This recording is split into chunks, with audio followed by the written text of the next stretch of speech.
Very good morning to all of you. This is Abhilasha Nata, your social science teacher, and today we are going to start our new chapter of your geography book.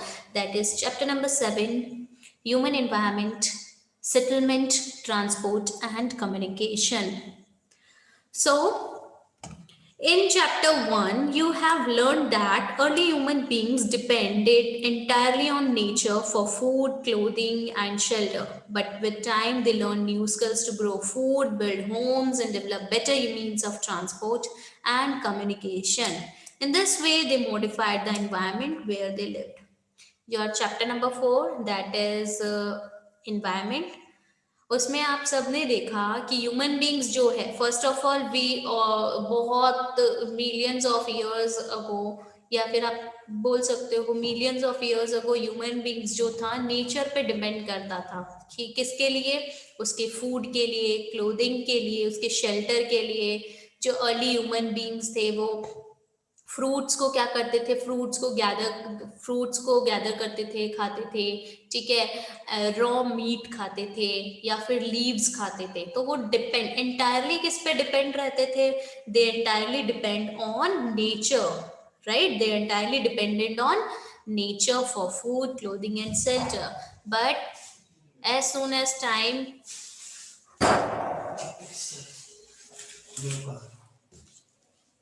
So as soon as जैसे जैसे time आगे होता रहा वैसे वैसे क्या है human beings ने क्या किया नए स्किल्स न्यू स्किल्स उन्होंने क्या कर दिए डेवलप कर लिए अपने अंदर they have the means of transport for moving from one place to another place they have the means of different means of communications and in this way in present scenario also we are modifying our environment okay and we are developing goods and we come every day we come up with the new technology to make our life better okay to make our life easy so settlements first of all first under this human environment we are going to talk about settlements what are settlements settlements are places where people build their homes जहाँ जहाँ पे लोग अपने घर बनाते हैं उनको हम सेटलमेंट्स बोलते हैं ठीक है फॉर एग्जाम्पल कि अब फॉरेस्ट में गए ठीक है वहां पे वाइल्ड एनिमल्स ही रहते हैं खाली तो क्या वो सेटलमेंट है नो एस सेटलमेंट क्या हुआ ऐसी प्लेसेस जहाँ पे लोग अपने घर बनाते हैं ठीक है उसको हम सेटलमेंट बोलते हैं right early human beings lived on trees and in caves when they started to grow crops it became necessary to have a permanent home the settlements grew near the river valleys as water was available and land was fertile and with the development of trade, commerce, and manufacturing, human settlements became larger. Settlements flourished and civilizations developed near river valleys. Now, do you recall the names of civilizations that grew along with the banks of river Indus, Tigris, Nile, and Hawangi, which we learned in history. Okay, we already talk about these early civilizations in our history book, right?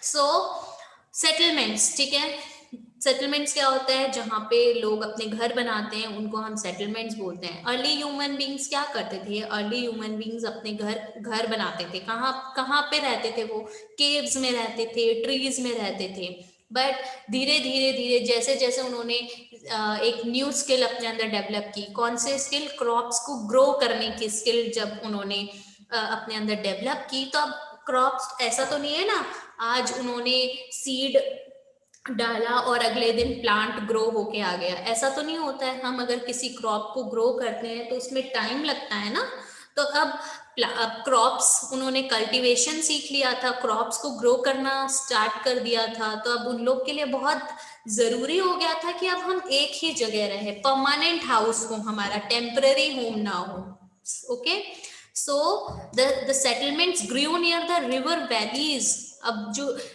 जहाँ पे reverse जहाँ से reverse flow करती है, ठीक है। तो normally वो सेटलमेंट्स जो थी, लोगों ने अपने घर कहाँ पे बनाने स्टार्ट किए, नदी के आसपास उन्होंने अपने घर बनाने स्टार्ट किए। क्यों? Because near the river valleys water was available and the land was fertile. Land crops को ग्रो करने के लिए बहुत ज्यादा फर्टाइल होती थी, और वाटर जो भी, अब क्रॉप्स ग्रो कर रहे हैं तो इरिगेशन के लिए वाटर की भी जरूरत है, तो वाटर भी उन्हें बहुत इजीली मिल जाता था। एंड क्रॉप्स ग्रो करने लगे तो उन्होंने क्या है, परमानेंट सेटलमेंट किया। बट फिर धीरे धीरे क्या है, trade, commerce and manufacturing start हो गई थी, उनकी डेवलपमेंट हो गई थी। अब देखो ट्रेड क्या होता है, बिजनेस समझ लो, ठीक है। ट्रेड, कॉमर्स, ये अकाउंट्स मतलब पैसे का लेन देन, ठीक है। अब कॉमर्स का मतलब क्या है, पैसे का लेन देन समझ लो, कि मैंने एक चीज खरीदी, उसके लिए पैसे दिए मैंने, आज के टाइम पे जो हम करते हैं, ठीक है। तो दैट इज कॉमर्स। और जब हमें मैन्युफैक्चरिंग स्टार्ट की, ठीक है, when we converted our raw materials which we are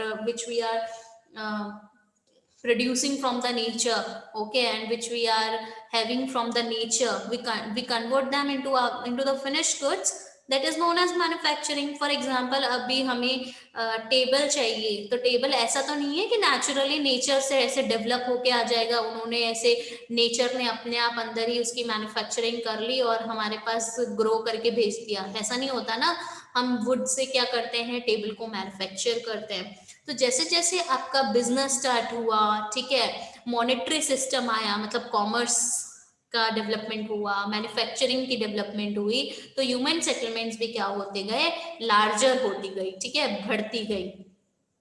और जो सेटलमेंट्स है, अब settlements flourished and civilizations developed near river valleys. अब सिविलाइजेशंस क्या होता है कि मतलब एक कम्युनिटी, ठीक है, एक जगह में बहुत सारे लोग रह रहे हैं और उसी कम्युनिटी को हमने क्या बोल दिया है, सिविलाइजेशन बोल दिया है, ठीक है। कि इस रिवर वैली के आसपास बहुत सारे लोग आके बसने लग गए, रहने लग गए हैं, और इसको हम क्या बोल देंगे, सिविलाइजेशन बोलेंगे। तो जैसे सेटलमेंट्स जो है, अब बहुत सारे लोग सेटल होने लग गए, कहाँ पे सेटल होने लग गए, रिवर वैलीज के पास सेटल होने लग गए, ठीक है। Now this is your homework, do you recall the names of the civilization that grew along the banks of river Indus, Tigris, Nile and Hawangi? हम आपका ये होमवर्क है, आपको फाइंड आउट करने इनके नेम्स, ठीक है। Now there is a do you know box in which there are some terms like site. What is a site? The place where a building or a settlement develop is called its sites. ऐसी place या जहाँ पे settlements जो हैं develop हो रही है, बहुत ज्यादा डेवलप हो रही है, बहुत ज्यादा लोग आके रहने लग रहे हैं, उस प्लेस को हम साइट बोलते हैं, ठीक है। एंड नेचुरल कंडीशंस क्या है किसी भी आइडल साइट को सेलेक्ट करने के लिए, कि आइडल का मतलब क्या होता है कि बहुत अच्छी है, मतलब हमें पानी चाहिए, हमें लैंड चाहिए, हमें जो टेम्परेचर है वो मॉडरेट हो, ठीक है। तो ये सारी चीजें हम देखते हैं ना। तो एक नेचर रहने के लिए नेचुरल कंडीशंस का सिलेक्शन हम कैसे करते हैं एक आइडल साइट के लिए, कि फेवरेबल क्लाइमेट, बहुत ज्यादा ठंड या बहुत ज्यादा गर्मी नहीं होनी चाहिए, अवेलेबिलिटी ऑफ वाटर, वाटर की अवेलेबिलिटी होनी चाहिए, ऐसा नहीं कि पानी की अवेलेबिलिटी नहीं है, ठीक है। सूटेबल लैंड होनी चाहिए, लैंड जो है सफिशिएंट होनी चाहिए, प्लेन लैंड्स होनी चाहिए, ऐसा नहीं है कि लैंड बहुत अनइवन है और वहां पे हम रह नहीं पा रहे हैं। सॉइल जो है वहां की फर्टाइल होनी चाहिए, जिससे कि क्रॉप्स जो है अच्छे से ग्रो हो सके। तो ये आपके फेवरेबल कंडीशंस हैं नेचर की, ठीक है। एक नेचुरल कंडीशंस होती है एक आइडल साइट की, favourable climate, availability of water, suitable land and fertile soil. Okay, now settlements को हमने 2 पार्ट्स में डिवाइड किया है। कौन कौन से पार्ट्स में? परमानेंट और temporary. Settlements can be permanent और temporary. Settlements which are occupied for a short time are called temporary settlements. छोटे से बहुत शॉर्ट ड्यूरेशन के लिए हमने सेटलमेंट किया कि हम अब जैसे अब आपके घरों, आपके फैमिली में कुछ मेंबर्स होंगे या फिर कुछ आपके कजन्स होंगे, आपके फादर या आपकी मदर होंगी, जो क्या है कुछ टाइम के लिए देखते हैं, आप बोलते हो ना ट्रांसफर हो गया है, ठीक है, किसी की गवर्नमेंट जॉब है, किसी का ट्रांसफर हो गया, तो उस टाइम पे क्या होता है, वो किसी प्रोजेक्ट के लिए किसी और प्लेस में गए होते हैं, किस फॉर एग्जाम्पल 2 years 3 years के लिए, ठीक है, तो वो उनका टेम्पररी सेटलमेंट है, वो परमानेंटली वहां नहीं रहने वाले हैं, ठीक है। तो टेम्पररी मतलब जो थोड़े से शॉर्ट टाइम पीरियड के लिए कहीं जाके रहते हैं, ठीक है, which are occupied for a short time are called temporary settlements, ठीक है। फॉर एग्जाम्पल आप कहीं घूमने गए हो, ठीक है, फॉर एग्जाम्पल आप वहां पे कहा कि 6 months हम वहां पे रहेंगे ओनली, ठीक है, हमें अपना काम करना है, कुछ कुछ काम से आप 6 months ही गए हो, तो वो 6 months जो रहोगे वो शॉर्ट टाइम है ना, उसको हम टेम्पररी बोलेंगे। The people living in deep forests, hot and cold deserts and mountains often dwell in such temporary settlements. और अगर हम रियलिटी में बात करें तो ऐसे लोग जो बहुत एक्सट्रीम फॉरेस्ट के अंदर रहते हैं, या फिर आप बोल सकते हो हॉट क्लाइमेट में, या एक्सट्रीम कोल्ड क्लाइमेट या कोल्ड डेजर्ट्स में रहते हैं, माउंटेन्स में रहते हैं, तो उनको नॉर्मली हम क्या बोलते हैं, वो often dwell in such temporary settlements, they often dwell मतलब कितने टाइम के लिए रहते हैं, टेम्पररी सेटलमेंट्स के लिए ही वहां पे जाते हैं। क्या क्या प्रैक्टिस करते हैं, they practice hunting, gathering, shifting, cultivation and ट्रांसह्यूमेंस।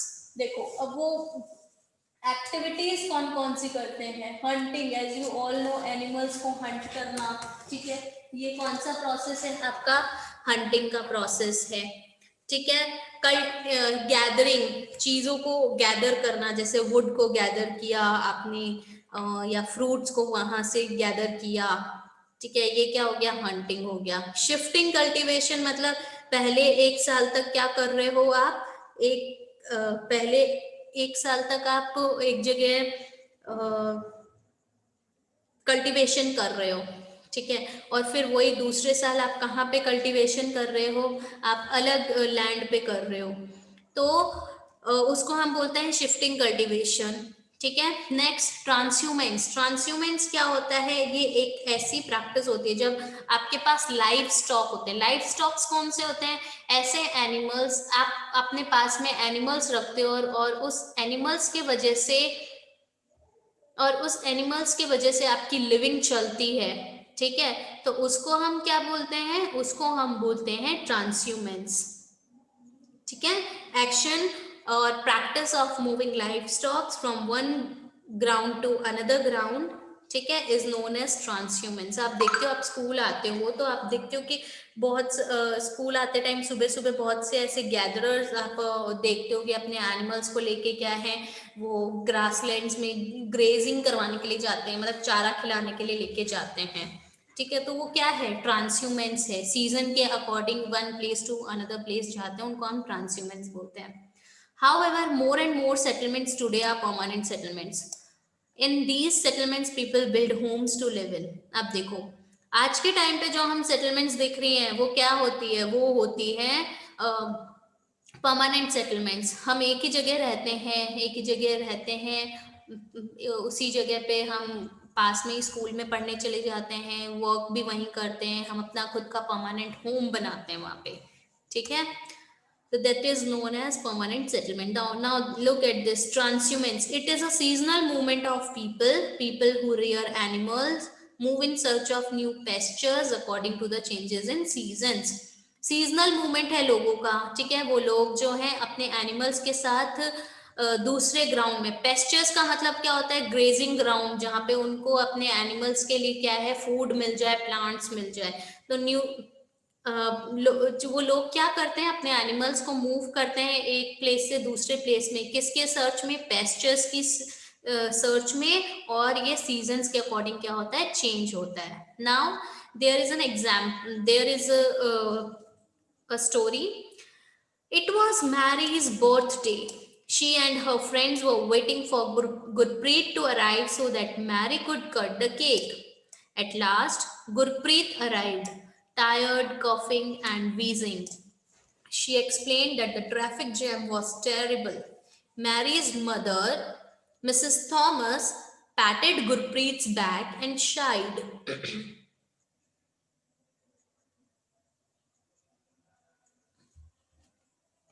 Oof, the pollution in our country, in our city. Prashad had recently come from his village. He asked, why do we have such traffic jams and such pollution in the cities? The number of vehicles is increasing day by day due to the growing population in the cities. Mary's father, Mr. Thomas, replied.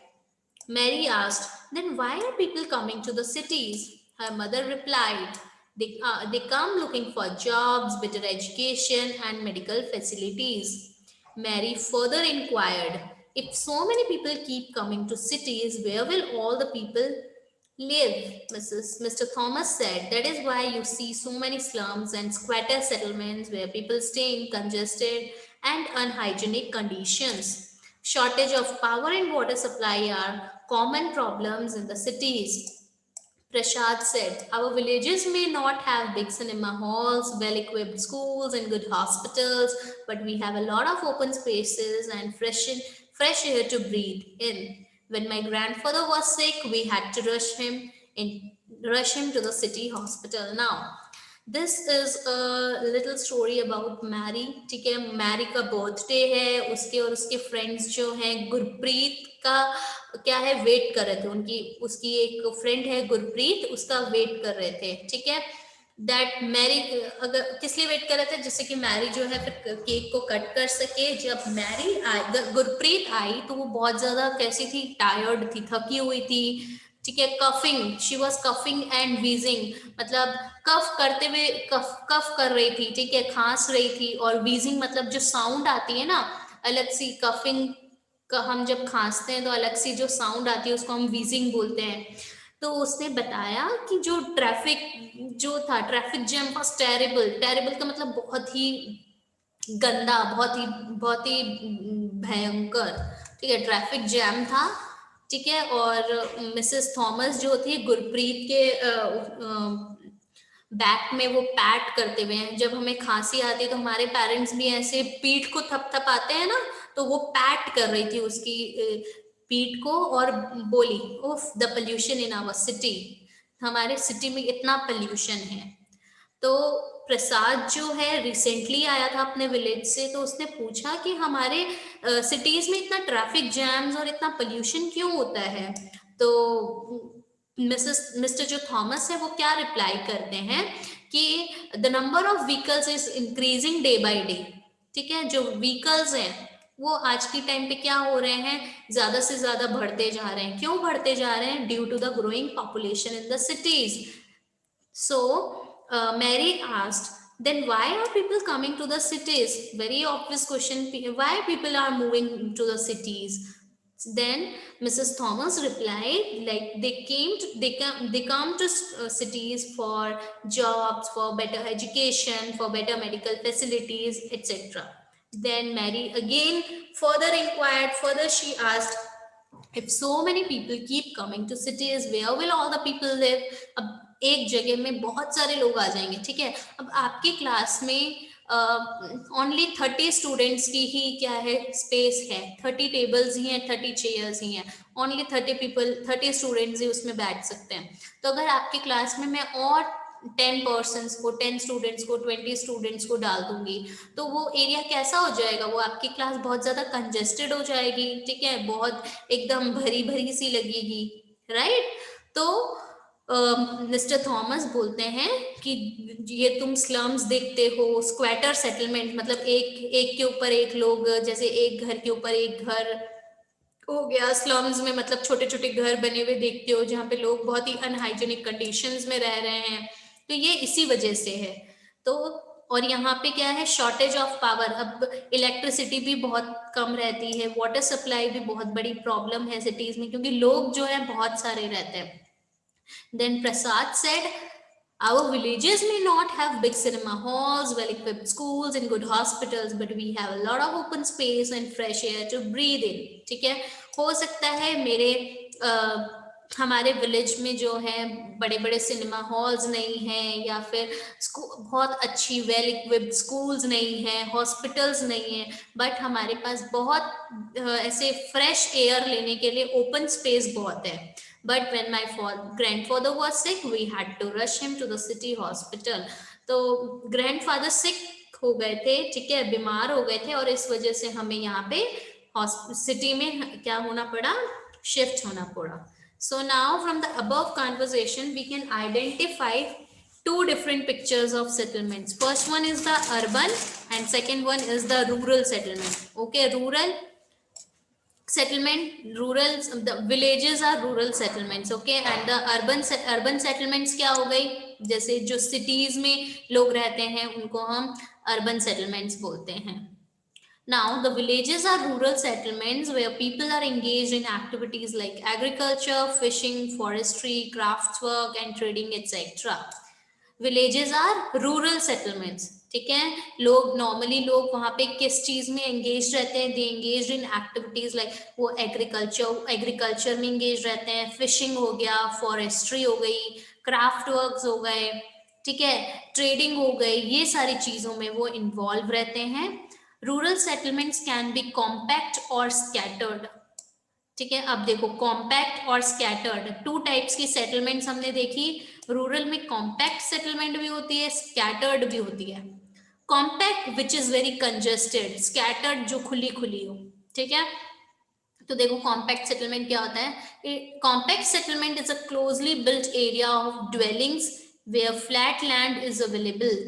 ठीक है, compact settlement is a closely built area of dwellings where flat land is available.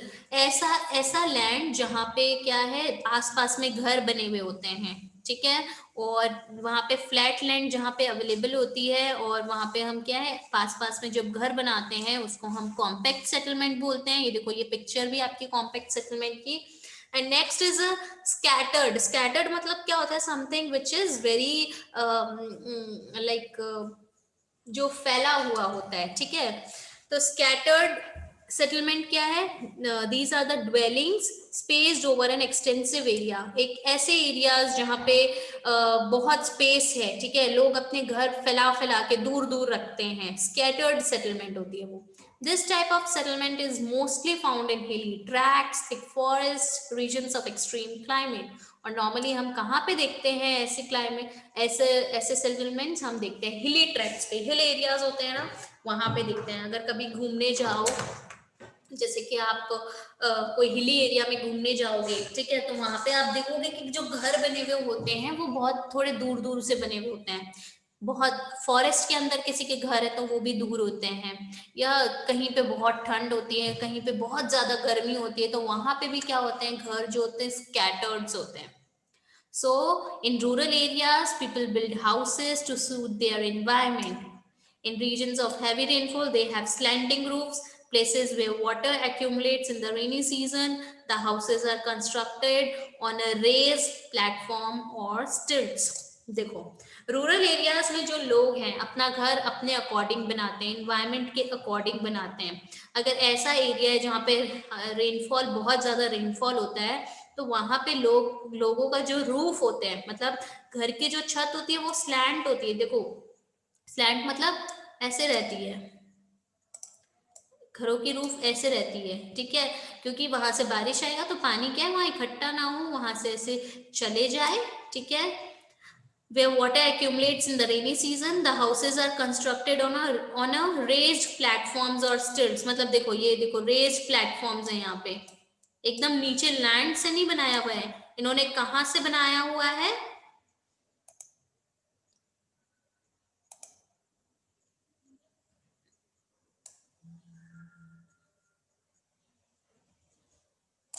इन्होंने क्या बनाया हुआ है, थोड़ा सा land के नीचे ऐसे वो एक पार्टीशन दे दिया है, उसके बाद अपना घर वो बनाना स्टार्ट करते हैं. और इस रेस्ड प्लेटफॉर्म को हम क्या बोलते हैं, स्टिल्ट्स बोलते हैं. क्या बोलते हैं, stilts.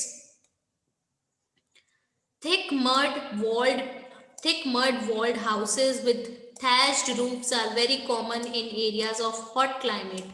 Local materials like stones, mud, clay, straw, etc. are used to construct houses. Now, thick mud wall houses with thatched roofs are very common in hot climates. Hot climates like our houses in Rajasthan. ठीक है, hot climate है यहाँ पे जो wall होती है वो कैसी होती है, बहुत मोटी मोटी वॉल्स होती है, thick mud walls, thick mud walled houses होते हैं यहाँ पे, ठीक है। यहाँ पे जो रूफ्स होते हैं एकदम थैच्ड होते हैं, थैच्ड का मतलब एकदम प्लेन रूफ्स होते हैं, ठीक है। थैच्ड रूफ एकदम मोटी परत वाली रूफ होती है।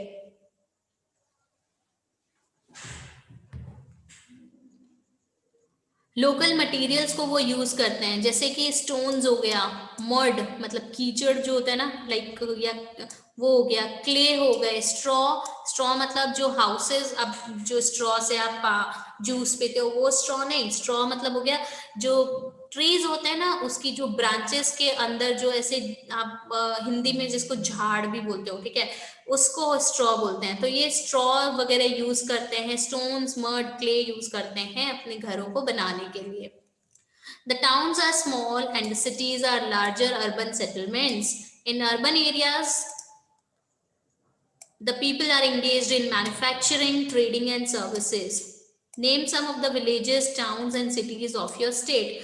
Now, the towns are smalls and the cities are larger urban settlements. Towns जो है बहुत ज़्यादा towns as compared to cities छोटे होते हैं, ठीक है।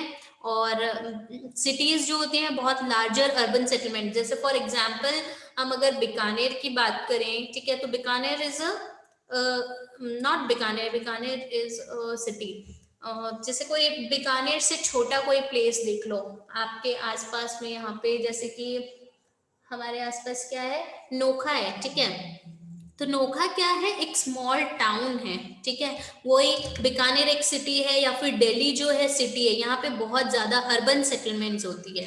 अर्बन पीपल्स जो है नॉर्मली क्या काम करते हैं, वो मैन्युफैक्चरिंग करते हैं, ट्रेडिंग करते हैं, बिजनेस करते हैं, या फिर सर्विसेज करते हैं।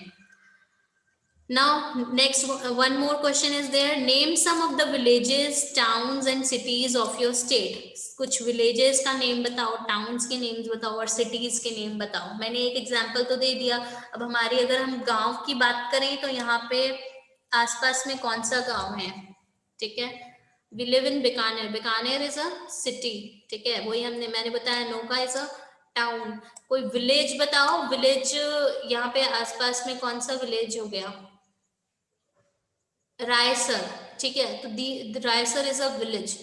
तो ऐसे ही अब आपको और भी डिफरेंट विलेजेस, टाउन्स और सिटीज के नेम बताने हैं हमारे स्टेट के, राजस्थान के, ठीक है। This is your homework, you have to find out. So class, this next topic is transport. Now what is transport? If I asked you simply क्या होता है transport? It is the means by which people and goods move. लोग या लोगों का सामान जो एक जगह से दूसरी जगह ले जाने में जो ऐसा थिंग जो यूज आता है उसको ही हम ट्रांसपोर्ट कहते हैं, ठीक है। So in the early days, it took a great deal of time to travel long distances. People had to walk and used animals to carry their goods. Inventions of the wheel made transport easier.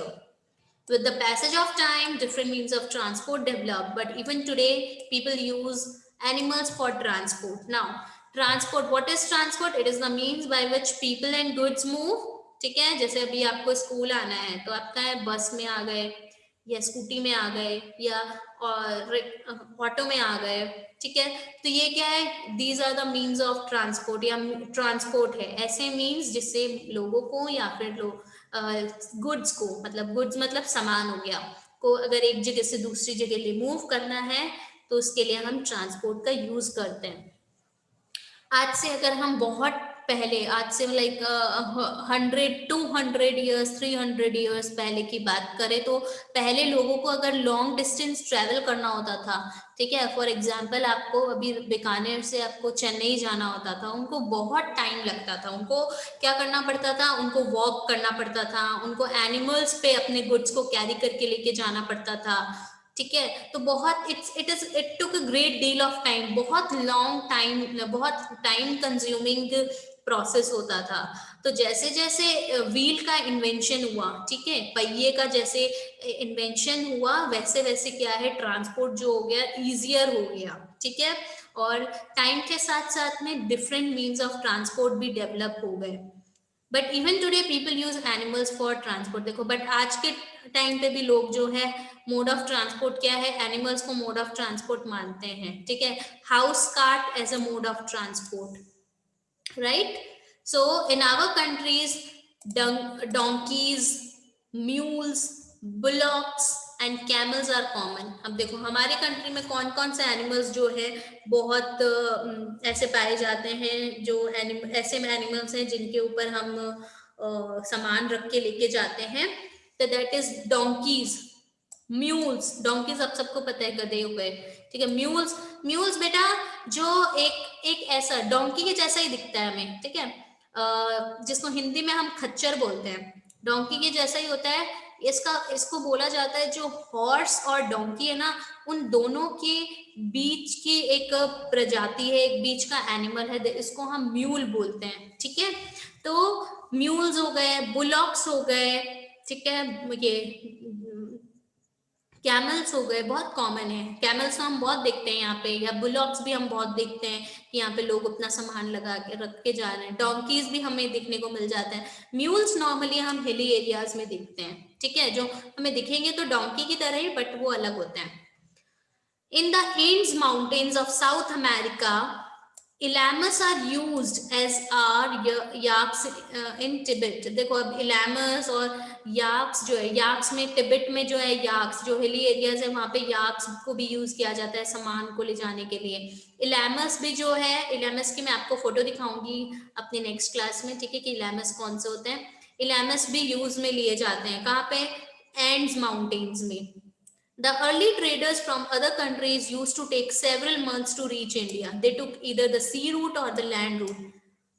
ठीक है। अब early time पे लोगों को, traders जो थे, businessman थे, उनको अगर दूसरे कंट्री में ट्रैवल करना होता था तो उनको बहुत टाइम लगता था इंडिया में पहुंचने में, बहुत मंथ्स लग जाते थे इंडिया पहुंचने में। बट अब अगर हमें पहुंचना है तो हम एक दिन में भी पहुंच सकते हैं, ठीक है। एरोप्लेन से जा रहे हैं हम, 24 आवर्स में भी पहुंच जाते हैं, 15-16 घंटे में हम एक कंट्री से दूसरी कंट्री पहुंच सकते हैं। कैसे, aeroplanes have made travel faster. Now it takes only 6 to 8 hours to travel from India to Europe. वही पहले मंथ्स लग जाते थे, और अब क्या है, हम 6 to 8 hours में इंडिया से यूरोप जा सकते हैं। So modern means of transport the saves times and energy. और जो मॉडर्न मीन्स ऑफ ट्रांसपोर्ट है, उन्होंने हमारा टाइम और एनर्जी दोनों ही बहुत ज्यादा सेव की है, ठीक है। The four major means of transports are roadways, railways, waterways and airways। ठीक है, फोर मीन्स ऑफ ट्रांसपोर्ट है कि हम रोड के थ्रू भी जा सकते हैं, रेल के थ्रू भी जा सकते हैं, वाटर के थ्रू भी जा सकते हैं, और एयरवेज, एयर के थ्रू भी जा सकते हैं। तो इन मीन्स ऑफ ट्रांसपोर्ट को हम अपनी फर्दर क्लास में, नेक्स्ट क्लास में क्या करेंगे, स्टडी करेंगे, पढ़ेंगे, ठीक है। आज इतना ही पढ़ने वाले हैं। So please go through this chapter very carefully, read the chapter till here and do approach to me if you face any kind of problem. Okay, so thank you so much everybody for joining the class. Please take care of yourself. Please enjoy your holiday, enjoy your Sunday. Bye.